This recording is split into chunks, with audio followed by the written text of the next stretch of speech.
First of all, you've had your career for about 15 years now, and or at least you've been in the public eye for about 15 years. I'm wondering if you can talk a little bit about maybe what are some of the high points of your career. Let me see. Well, I mean, there's been some great moments. There was the moment that I got to go on stage at Bonnaroo 2005 with Trey, sing No Woman, No Cry. That was a definite high point. I got to sing Roxanne with Sting in Ramat Gan Stadium in Tel Aviv. That was incredible. Amazing. Those were probably like the two biggest artists that I got to sit in with in big venues. And then there's been a lot of great moments for me. For some reason, one of them that's just popping into my head right now is after the whole BDS thing that happened in Spain, coming to Israel in September, like about a month after that had happened, and the feeling that I got from the people in Israel was very special. That was very special for me.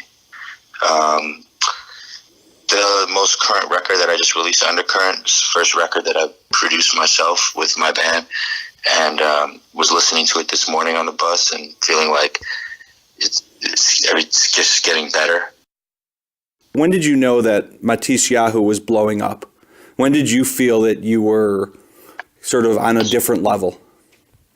Well, before I did Matisyahu, I was living in Oregon when I was 18, and I had my first band, and it was really difficult to get gigs and to get people out to shows, and I think I did it for about a year, and then it kind of fell apart, and I moved back to New York, went to school, and I would go to open mic nights, and again, I was trying to put a band together in New York, and that was almost impossible to try to find. There's just so much competition, so many people.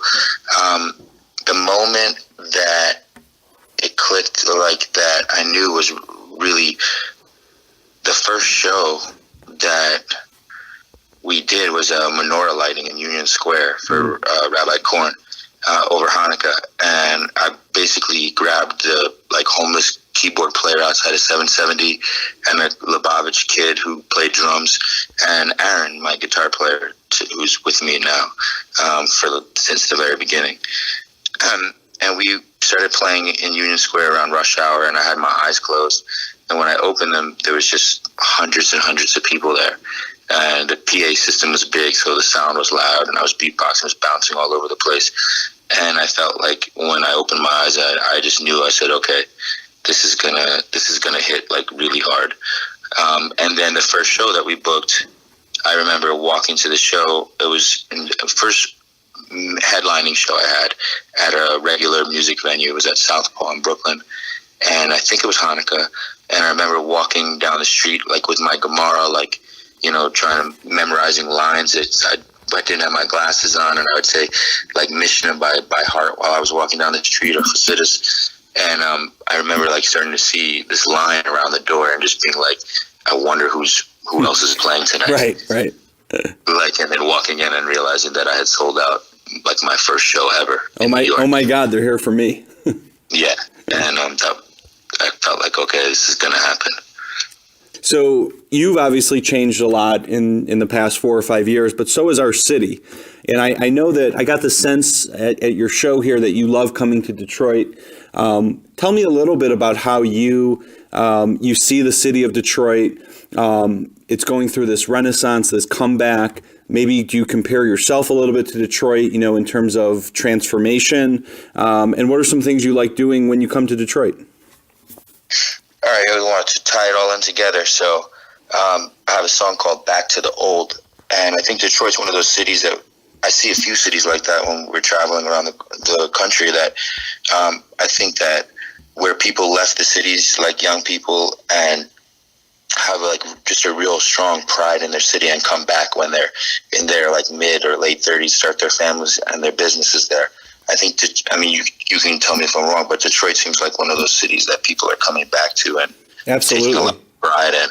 And I guess you could say, so tie that into the song. The second song on the new record is called Back to the Old, and it's about, the first song on the new record is about searching the chorus that keeps coming back is you've been searching, you've been moving all your life, So, and then the second song is called Back to the Old, which is about kind of coming back to something very simple and real, and the people and the places where you are. So you could tie that in. And then my first paid gig ever was in Detroit. I did the Detroit Auto Show. Oh, wow. When I was in college. Yeah, for Volkswagen.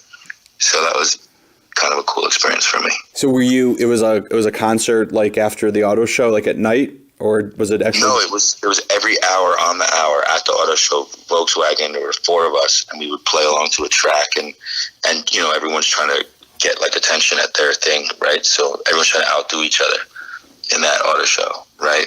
They do like that one that was like a Cirque du Soleil and all kinds of different stuff going on.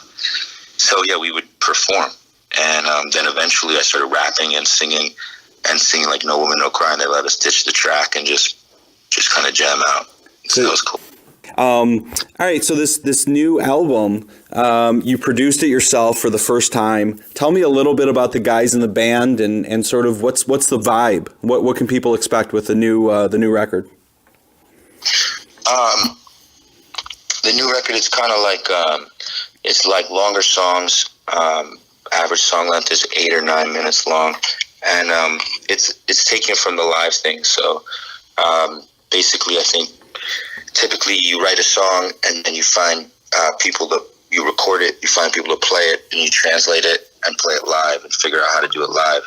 This kind of was like the reverse way where it comes from the live show. So we started improvising a lot during the shows, and then went back and listened to those improvisations once we had already kind of formed a sound. So there's sort of like a sound, like a vision for the sound, and that kind of came to be through getting the right members of the band, four members that all come from sort of different places but can relate to each other and relate to the music. Even the music is not one pure genre, so it's not like you can just go find jazz players or reggae players. It's got to be people that understand all these different genres and styles, and that also know how to improvise.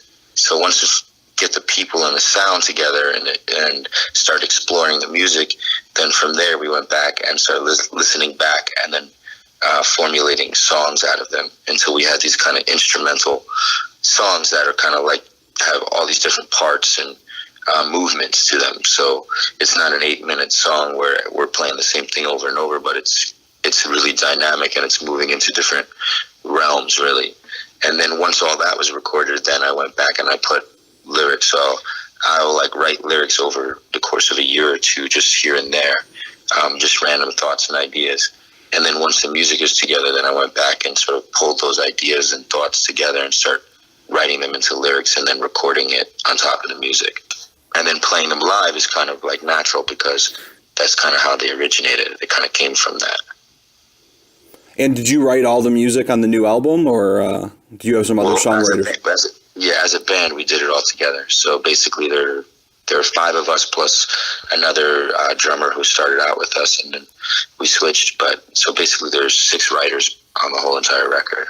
5 of us, and then the 5 of us all produced it together, and so it was a really, really group effort, but all from within, without any outside influence, really. Got it. I know you pride yourself on being a great father. I was curious to know if your kids have your musical talent. My oldest kid, he's like really into singing. He's got a strong voice, and he'll record little stuff here and there. How old is he? 12. So when you were more observant, religious Jews looked at you as somewhat of an icon. Do you think that as your spirituality and your outward religious observance, your look has changed, you've become an icon for those who are more progressive about their religion? I don't know about being an icon, but I think that I think that my music has connected to people going through all different types of things. And I think that there's people that, I'm sure on both sides, that people that have been boxed in or felt that they were trapped in something, whether it be religion or some aspect of their life. And that Akeda album was really about breaking out. And it seems like people connected to that in a big way.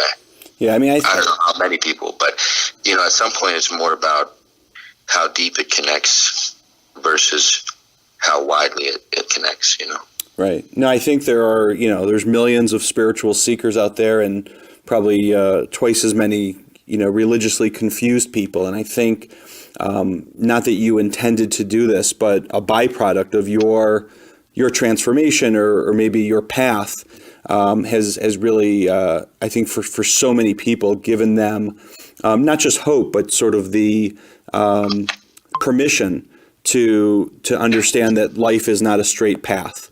That it dips and curves, and no one really has the answer.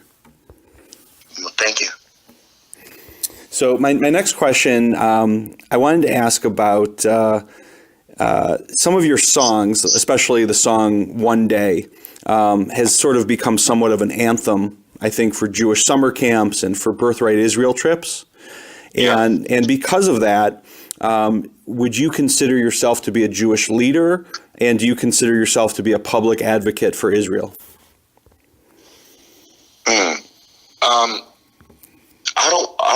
I try not to think. I don't really think of myself in those terms, or at least I don't spend too much time thinking about it. Like, I think about just living my life and what I'm going through, and trying to put it into my music really as purely and authentically as possible.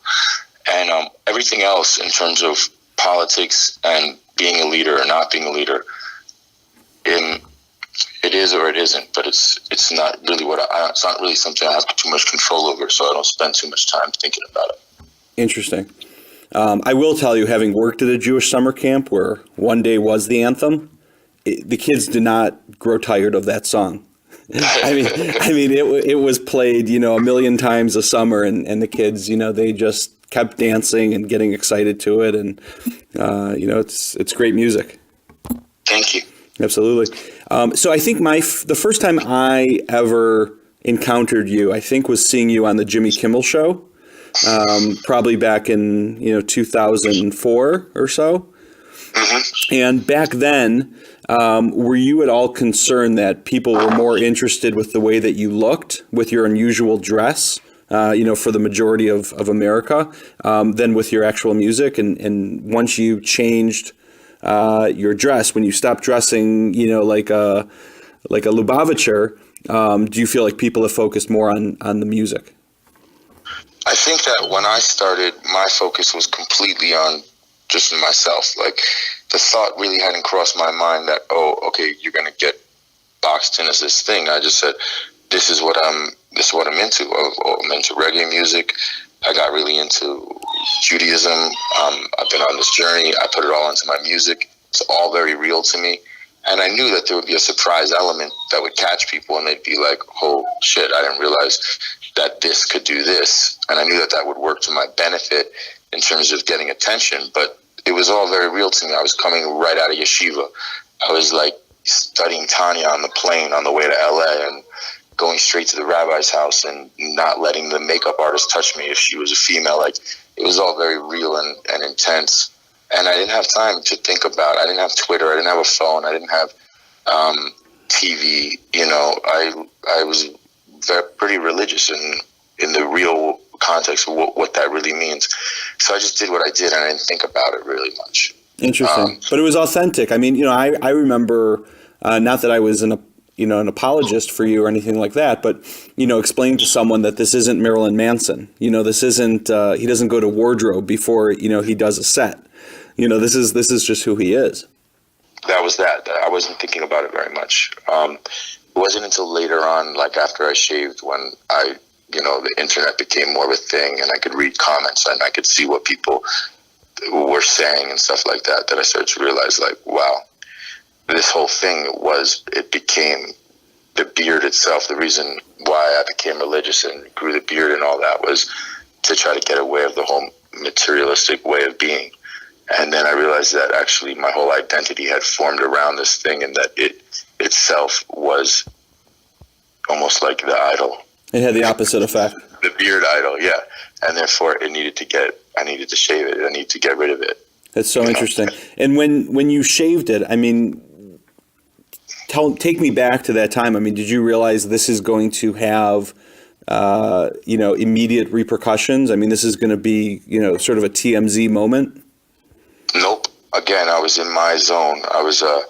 I think at that time I was dealing with a cyst on my vocal cord and some issue with my stomach, and I was eating macrobiotic, and I was on a vocal fast where hadn't spoken to anyone in like a month or two.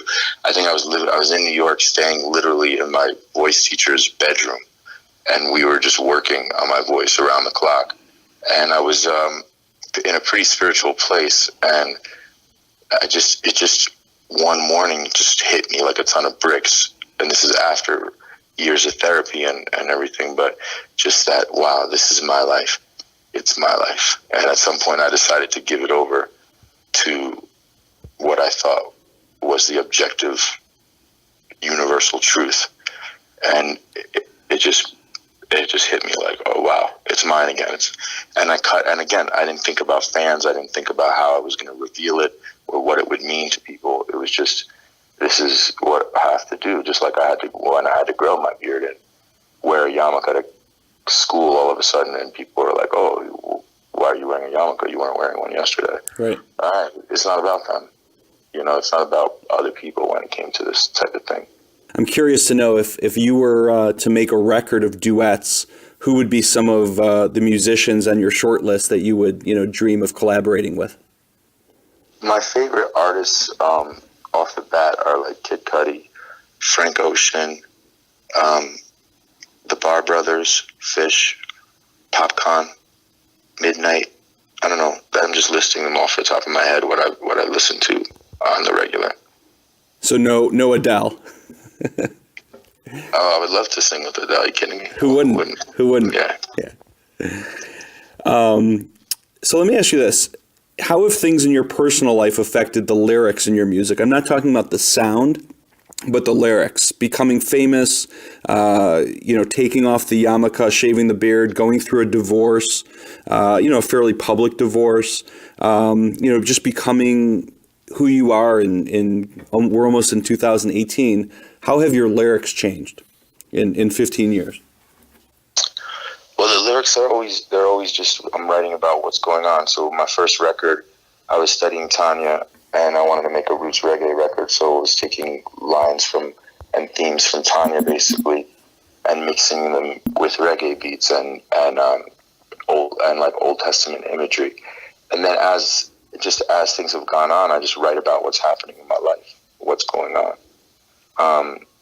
So yeah, I mean, I guess if you follow the lyrics, you'll see every record has kind of a different flavor. In the beginning, it was based more, I guess, in some ways from my head, like on ideas. So there was that record, which was a lot of Tanya, and then Light I was studying Rabbi Nachman and the Seven Beggars with my teacher, and giving things a little bit more of a context with what was going on in the world around him, and bring in more of like a psychological perspective. I started to get more interested in that and other philosophy outside of Judaism a little bit. And so I started kind of bringing that into it. And then with Spark Seeker, we went to the kever of the Baal Shem Tov and studied Baal Shem Tov Chassidus for about a week and started writing the lyrics for that record there.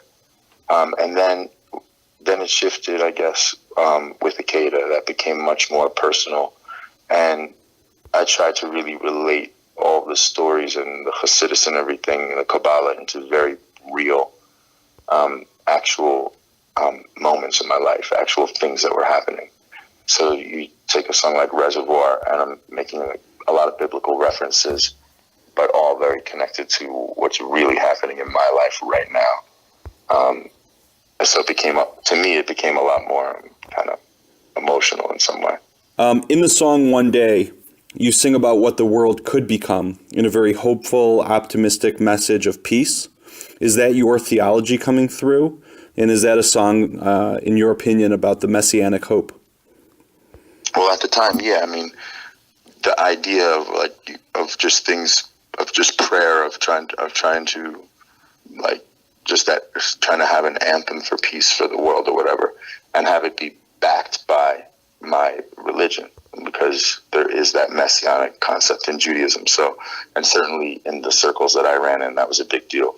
So, yeah, it was sort of like, okay, I can say this, and it's backed by what I believe. And at this point, it's less about the idea that, oh yeah, the Messiah will come one day, and more about, I guess, me trying to project some kind of positivity into the world.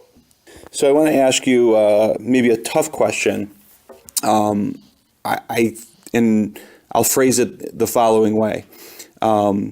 Anytime that you have a concert with a lot of people, security is, security can be the answer to whether or not the concert goes well. And I think, what happened over the summer in Alabama was an example of security not handling a situation well. But of course, the way it gets played out in the media is, through cell phone cameras and he said, she said. So, I'm wondering if you can talk a little bit about, how things went down at the Maccabi games and, sort of your impression of what happened. I mean, it's funny. So literally, I haven't spoken about this once before. That's why I'm asking. Yeah, like when it first happened, I didn't want to comment. I just want to stay away from it. So, I mean, basically, in that situation, I came to this show.